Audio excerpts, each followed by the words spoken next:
to our channel Knowledge Station. First of all, a big thank you to all of you for giving such a lovely response to our first videos. Thank you for all your likes, all your comments and all your subscriptions. We hope that you continue this love of yours for all of us, and we also hope that we spread better and better knowledge for all of you. So in my last video, I had discussed about heredity, about transcription and about translation. And also I had explained a gist about evolution. Today I shall be proceeding further about what evolution actually is.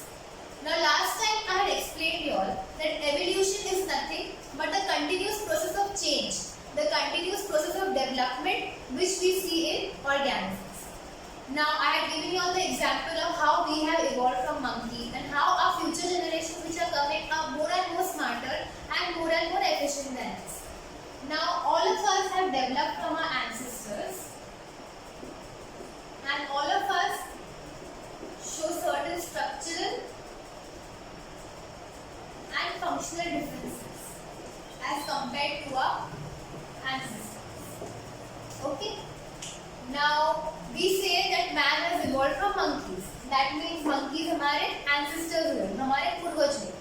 Now if you see the structure of man and if you see the structure of monkey, is it completely the same? It might be similar. Like they also have 4 limbs, we also have 4 limbs. But do we look the same like monkey? No. We are structurally different than them, right? And also if you see function wise, yes, many of our functions are similar. Like if you consider menstrual cycle also occurs in female human beings and also in female monkeys. But are functionally human beings and monkeys totally same? No, there are many differences. See the intellectual capacity only. Obviously we are much more smarter in function than monkeys, right? So we are structurally and functionally similar to our ancestors but not completely the same as them. And this is what is the process of evolution. Now, there has always been a curiosity in the human mind about how life started, how Earth developed, from where did the first life form originate, and many innumerable theories have been proposed about it. And we till date do not know what actually is true. But the most widely accepted theory says that the life first originated in water. And it is said that the first life form which originated on Earth must have been unicellular. What do we mean by unicellular? Means it had a single cell. So the plants which might have first developed, so the unicellular plant which might have developed must be chlorella, and the unicellular animal which might have developed must have been amoeba. And from these unicellular organisms, further multicellular organisms develop, like plants like the banyan tree and other trees might have developed. And from amoeba, other advanced animals like fishes, human beings, etc. might have developed. So this is what is the most widely accepted theory of how life has originated on Earth. अभी बिना सबूत के हम किसी बात को मानते नहीं, right? We always need an evidence for what which we are saying. So for the process of evolution also, how can we consider that it is true? What is the proof of that? So to prove that evolution has occurred, there are certain evidences. So basically there are 6 evidences, and they are: the first one is morphological evidence. The second one is anatomical evidence.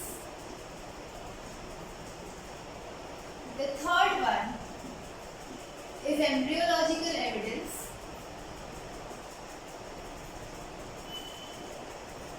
The fourth one is paleontological evidence.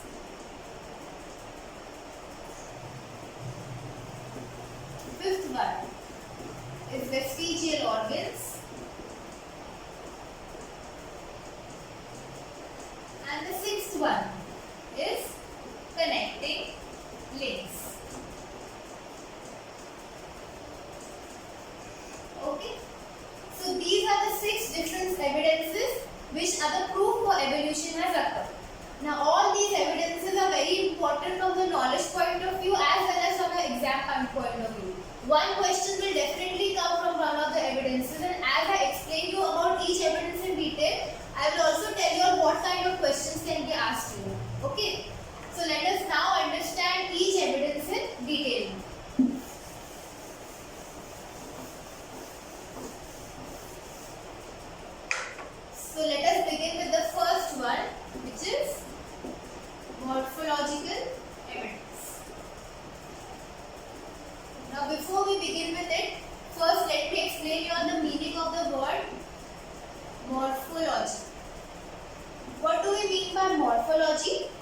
morphology is the external appearance of an organism. What it means? वो organism बाहर से कैसा दिखता है? How it looks from the outside. Like the human morphological features are human beings have 2 eyes, 2 hands, 2 legs. These are the external features of human beings. That is, they are the morphological features of human beings. So what is morphology? The study of external features of an organism. So what are the morphological evidences of evolution? Now let us consider plants first. Now I shall be discussing the evidences which are given in your textbook only, so that you all can later on read and correlate. So now all of you all must have seen the leaves of plants, right?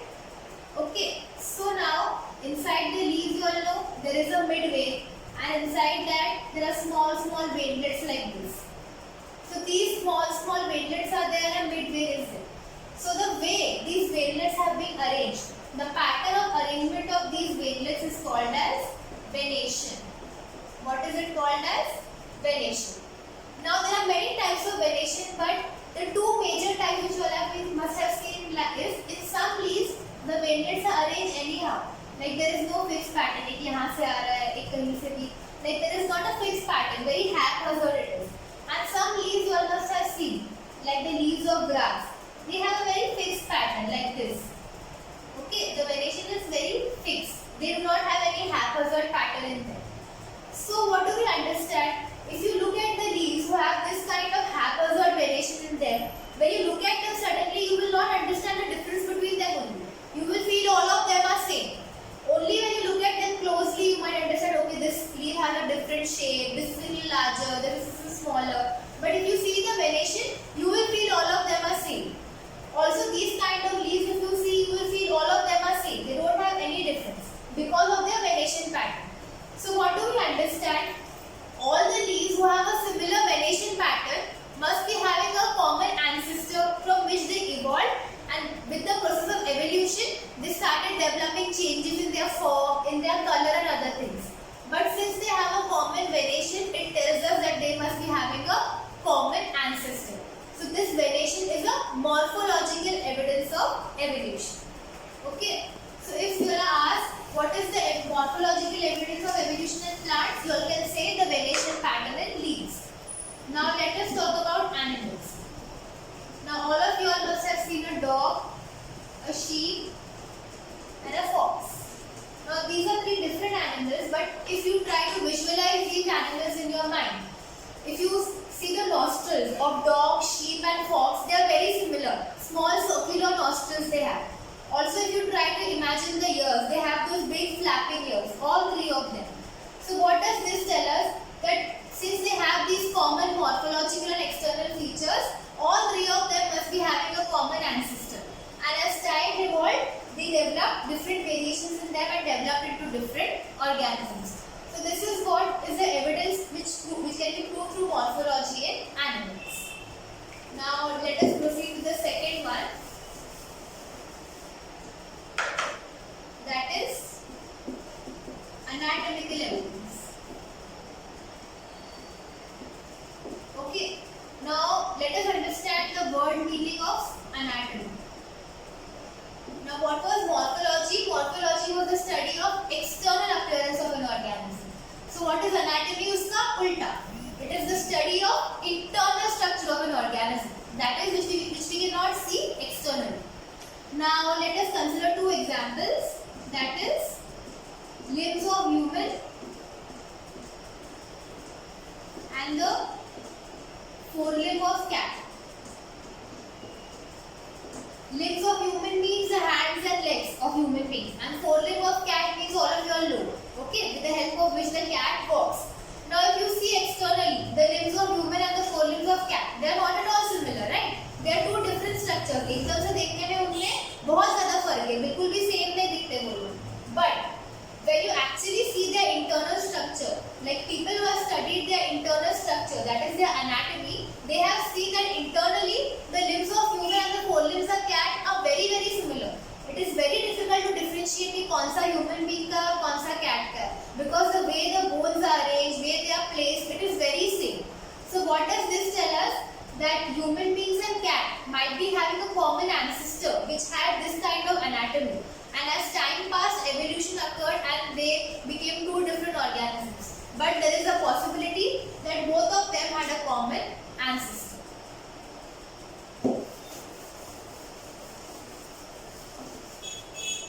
Now the third one is embryological evidence. Now what do we mean by the word embryo? Now all of you all know at one point of time all of us were present in our mother's womb. So the time when we were present in our mother's womb, that is the unborn child or the unborn structure which is present in the mother's womb is known as the embryo. Okay. Now in the initial stages of pregnancy, when the embryo of different organisms like human being, like tortoise, like salamander fish, and even that of dog, and many other organisms, when they are embryos in the initial stages of pregnancy, when they were studied with the help of ultrasound and many other techniques, what was observed that the structure of the embryo in the initial stages of all these organisms was very similar. Like if you see them, you will not be able to differentiate that this is a human embryo, this is a dog embryo. They look so similar to each other. Only when the duration of pregnancy went on going further and further, when more changes developed, they started developing different structure and we could differentiate. But in the initial stages, they all looked exactly the same. So what do we understand by this? That there is a possibility that all of them have a common ancestor, because of which in the embryo stage they look so similar. And that is how evolution has occurred.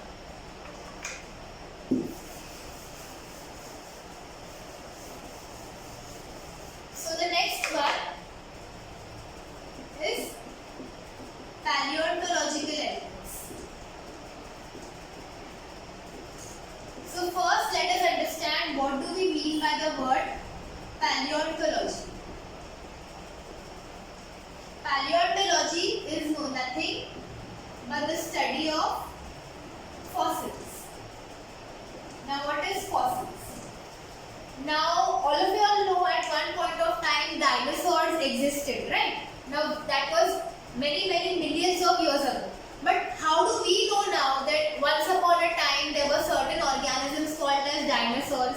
What happens is whenever there are certain species existing on Earth, and whenever a natural calamity occurs, like an earthquake occurs, a flood occurs, or a volcano eruption occurs, these organisms get buried inside the earth.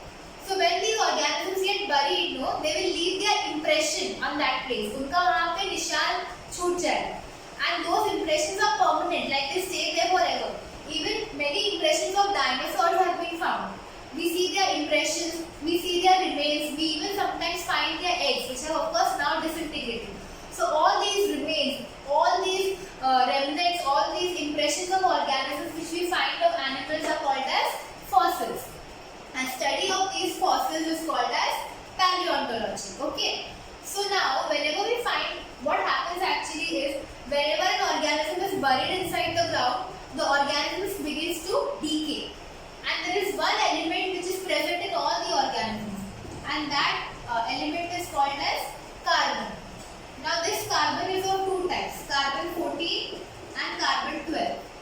Now this carbon 12 does not undergo any decay. This carbon 14 keeps on undergoing the process of decay. So when an organism is buried inside the earth, this carbon 14 keeps on decaying. And whenever we find a fossil, what do people do is they study the amount of carbon 14 and carbon 12 present in that organism. And जितना carbon 14 उसमें कम होगा, we understand कि ये fossil उतना पुराना है. And that is how we understand that this organism existed these many years ago. Okay, we can estimate कि okay this much carbon has been consumed and इतना कार्बन होना चाहिए था इसमें, but इतना कम है, मतलब इतने साल में ये इतना कम हो गया है. And like that we can find many common organisms and we can understand how evolution has occurred.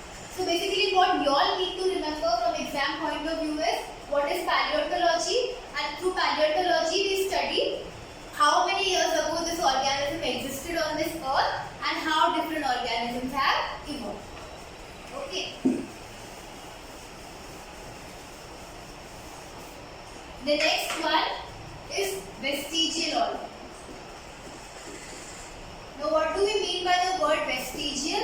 Vestigial means which has got no use, which is useless. Okay. So there are certain organs which are present, especially in human beings, which are of no use to human beings. And I'll give you certain examples, like the appendix. All of you must have heard about this appendix, right? जब इसका inflammation हो जाता है, appendicitis हो जाता है, तो उसको ऑपरेशन करके निकालना पड़ता है ना. So what is appendix? Appendix is an organ which is present. Suppose this is a large intestine, and इसके अंदर हमारी small intestine होती है. And यहाँ पे एक पाउच होता है. ये पाउच को हम बोलते हैं सीकम. और सीकम के अंदर ये अपेंडिक्स प्रेजेंट है. अभी ये अपेंडिक्स ह्यूमन बीइंग्स में एकदम यूजलेस है. Even if it is removed after operation, it does not affect the human life in any way. But ये हमारे अंदर है क्यों? What actually was the function of this appendix is, this appendix was initially present in our forefathers. Now all of you all must have studied about the Stone Age man who used to live in jungles, okay? So now that Stone Age man used to eat all the raw food, all the raw leaves. हम लोग ऐसे खाना पकाकर खाते हैं, वो लोग खाना पकाकर तो खाते नहीं थे, ऐसे ही कच्चा खाते थे. So all that raw food which they used to eat was very difficult to digest, क्योंकि उसमें बहुत सारा सेल्यूलोज वगैरह होता था. तो उस रॉ फूड के डाइजेशन में ये अपेंडिक्स वो लोग को हेल्प करता था. But now as man evolved, obviously we no more eat raw food, right? We are no more eating the leaves raw or anything. We are no more eating the animals raw. We are cooking the food and we are eating, and therefore वो food already बहुत easy हो जाता है digest करने के लिए. So now the appendix has no role to play. But since it was present in our forefathers and we have come from them only, we have got this appendix from them. So what do we understand? This appendix is also an evidence na, that we have evolved from some organisms. So again, this is a vestigial organ which is an evidence.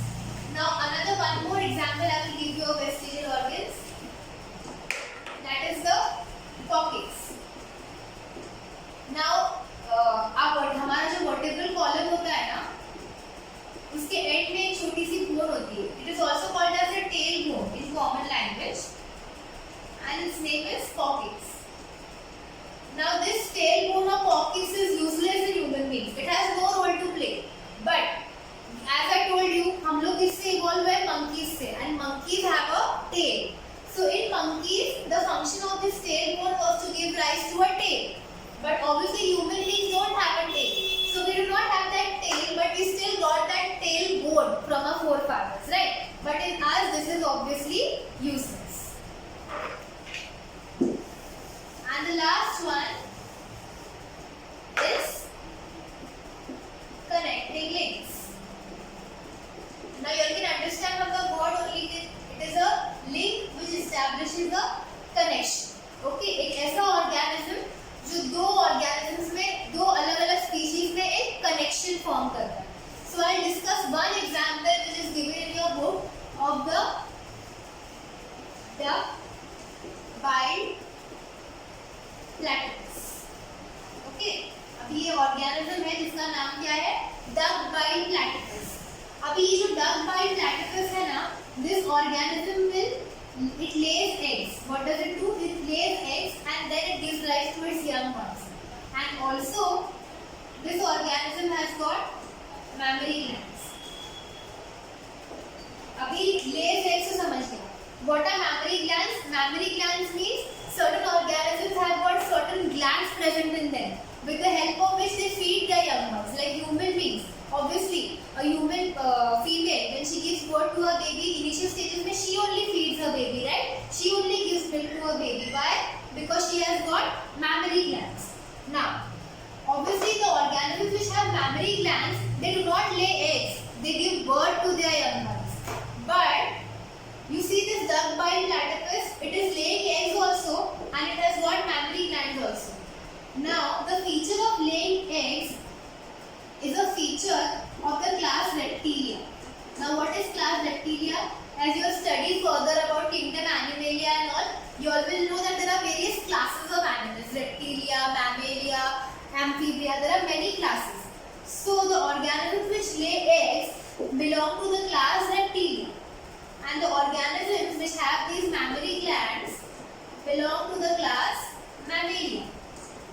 ठीक है, but ये एक ऐसा organism है जिसके पास reptilia का भी एक फीचर है और मैमेलिया का भी एक फीचर है. सो इससे हम लोग डक बाइट प्लैटिपस है ना, ये दोनों ऑर्गेनिजम्स के बीच में एक कनेक्टिंग लिंक है. मतलब मैमेलिया के जो ऑर्गेनिजम्स है they might have evolved from reptilia and in दोनों के बीच के फीचर आ गए हैं डक बाइट प्लैटिपस में. मतलब ये दोनों के बीच में एक कनेक्शन है. Okay, so this can be asked that what is an example of evidence of connecting link between reptilia and mammalia, that is duck bite platypus.